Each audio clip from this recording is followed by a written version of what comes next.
नमस्कार। मैं सुनीता कथा मंथन में आप सबका स्वागत करती हूँ। कथा मंथन में आज सुनिए मुंशी प्रेमचंद्र जी की कहानी कौशल। मुंशी प्रेमचंद्र जी की अन्य कहानियाँ आपको हमारी प्लेलिस्ट से मिल जाएगी और लिंक आपको डिस्क्रिप्शन बॉक्स में मिल जाएगा। आप वहां जाकर के हमारे ब्लॉग पर जाकर के भी कहानियाँ सुन सकते हैं। और आईएससी स्टूडेंट्स के लिए जो आईएससी रिलेटेड कहानियाँ हैं उनके प्रश्न उत्तर भी आपको हमारे ब्लॉग से मिल जाएंगे। लिंक आपको डिस्क्रिप्शन बॉक्स से मिल जाएगा। तो चलिए शुरू करते हैं कहानी कौशल। पंडित बालकराम शास्त्री की धर्मपत्नी माया को बहुत दिनों से एक हार की लालसा थी। वह सैकड़ों ही बार पंडित जी से उसके लिए आग्रह कर चुकी थी, किंतु पंडित जी हील हवाला करते रहते थे। यह तो साफ साफ ना कहते थे कि मेरे पास रुपए नहीं हैं। इससे उनके पराक्रम में जो बट्टा लगता। तर्कनाओं की शरण लिया करते थे। गहनों से कुछ लाभ नहीं, एक तो धातु अच्छी नहीं मिलती, उस पर सोना रुपए के आठ आने कर देता है। और सबसे बड़ी बात यह है कि घर में गहने रखना चोरों को न्योता देना है।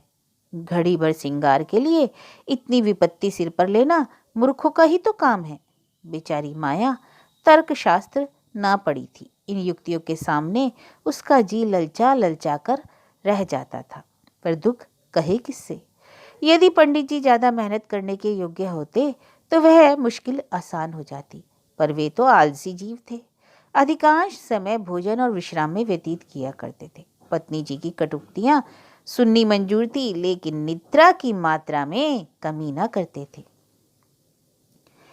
एक दिन पंडित जी पाठशाला से आए तो देखा कि माया के गले में सोने का हार विराज रहा है। हार की चमक से उसकी मुख ज्योति चमक उठी थी। उन्होंने उसे कभी इतनी सुंदर न समझा था। पूछा, यह हार किसका है? माया बोली, पड़ोस में जो बाबूजी रहते हैं उनकी स्त्री का है। आज उनसे मिलने गई थी, यह हार देखा, बहुत पसंद आया, तुम्हें दिखाने के लिए पहनकर चली आई। बस ऐसा ही एक हार मुझे बनवा दो। पंडित, दूसरे की चीज नाहक मांग ली, कहीं चोरी चोरी हो जाए तो हार ना बनवाना पड़े, ऊपर से बदनामी भी हो। मैं तो ऐसा ही हार लूंगी, 20 तोले का है, माया ने कहा। फिर वही जीत। माया, जब सभी पहनते हैं तो मैं क्यों ना पहनूं? पंडित, जब सब कुएं में गिर पड़े तो तुम भी कुएं में गिर पड़ोगी। सोचो तो, इस वक्त इस हार को बनवाने में 600 रुपये लगेंगे। 600। अगर 1 रुपये प्रति सैकड़ा भी ब्याज रख लिया जाए तो 5 बरस में 600 रुपये के लगभग 1000 रुपये हो जाएंगे।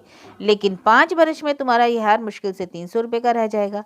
इतना बड़ा हार नुकसान उठाकर हार बनाने में क्या सुख भई? यह हार वापस कर दो, भोजन करो और आराम से पड़ी रहो। यह कहते हुए पंडित जी बाहर चले गए। रात को एकाएक माया ने शोर मचाकर कहा, चोर चोर चोर, हाय घर में चोर, मुझे घसीटे लिए जाते हैं। पंडित जी हकबका कर उठे और बोले, कहाँ कहाँ, दौड़ो दौड़ो दौड़ो। माया, मेरी कोठरी में गया, मैंने उसकी परछाई देखी। पंडित, लालटेन लाओ जरा, मैं मेरी लकड़ी उठा लेना। माया, मुझसे तो डर के मारे उठा नहीं जाता। कई आदमी बाहर से बोले, कहाँ है पंडित जी, कोई सेंध पड़ी है क्या? माया, नहीं नहीं, खपरेल पर से उतरे हैं। मेरी नींद खुली तो कोई मेरे ऊपर झुका हुआ था। हाय राम, यह तो हार ही ले गया, पहने पहने सो गई थी, मुँह ने गले से निकाल लिया, हाय भगवान। पंडित, तुमने हार उतार क्यों ना दिया था? माया, मैं क्या जानती थी कि आज ही यह मुसीबत गिर पड़ने वाली है, हाय रे भगवान। पंडित, अब हाय हाय करने से क्या होगा, अपने कर्मों को रो। इसलिए कहा करता था कि सब घड़ी बराबर नहीं आती, ना जाने कब क्या हो जाए। अब आई समझ में मेरी बात? देखो, और कुछ तो नहीं ले गया? पड़ोसी लालटेन लिए आ पहुंचे। घर में कोना कोना देखा, करियां देखी, छत पर चढ़कर देखा, अगवाड़े पिछवाड़े, शौच गृह में जाकर, कहीं चोर का पता न था। एक पड़ोसी, अरे किसी जानकार आदमी का काम है। दूसरा पड़ोसी, बिना घर के भेदिए के कभी चोरी होती नहीं, और कुछ तो नहीं ले गया? अरे माया बोली, और कुछ तो नहीं ले गया, बर्तन सब पड़े हैं, संदूक भी बंद पड़ा है, निगोड़े को ले जाना था तो मेरी ही चीज ले जाता। अरे पराई चीज ठहरी, भगवान, उन्हें क्या मुंह दिखाऊंगी मैं? पंडित, अब गहने का मजा मिल गया ना? हाय भगवान, यह अब जैसी मेरे भाग्य में बधा था। पंडित, कितना समझा के हार गया, तुम ना मानी ना? ना मानी, बात की बात में 600 रुपये निकल गए। अब देखो भगवान कैसे लाज रखते हैं। माया, अब आगे मेरे घर का एक एक तिनका चुन ले जाते तो मुझे इतना दुख ना होता। अभी बेचारी ने नया ही बनवाया था। पंडित, खूब मालूम है 20 तोले का था? हाँ, 20 तोले का ही तो कहती थी। पंडित, बदिया बैठ गई और क्या। माया, कह दूंगी घर में चोरी हो गई, जान क्या ले लेगी, अब उनके लिए कोई चोरी थोड़े ही करने जाएगा।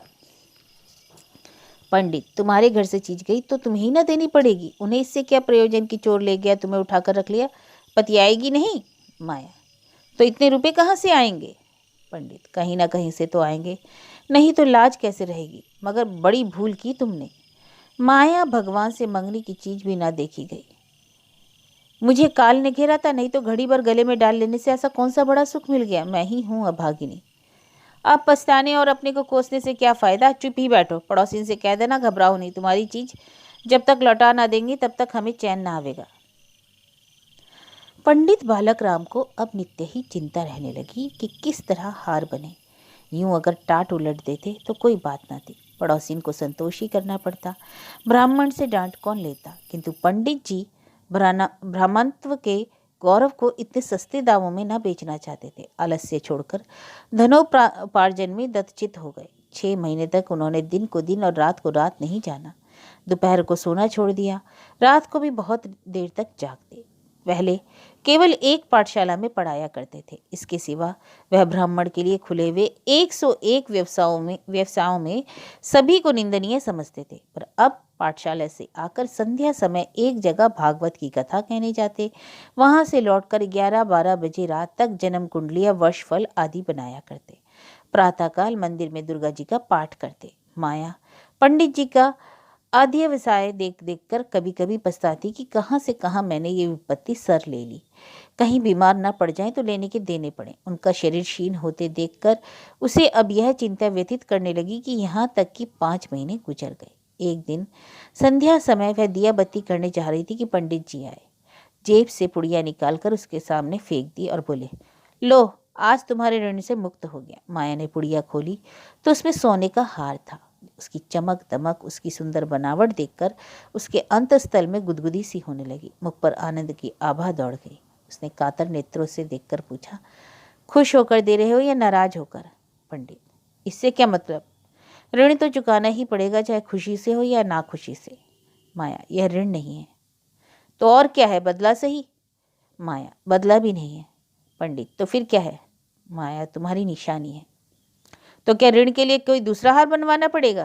माया, नहीं नहीं, वह हार चोरी ही नहीं गया था, मैंने तो झूठ मूठ का शोर मचाया था। पंडित, सच। हाँ, सच कहती हूँ, खाओ मेरी कसम, तुम्हारे चरण छूकर कहती हूँ।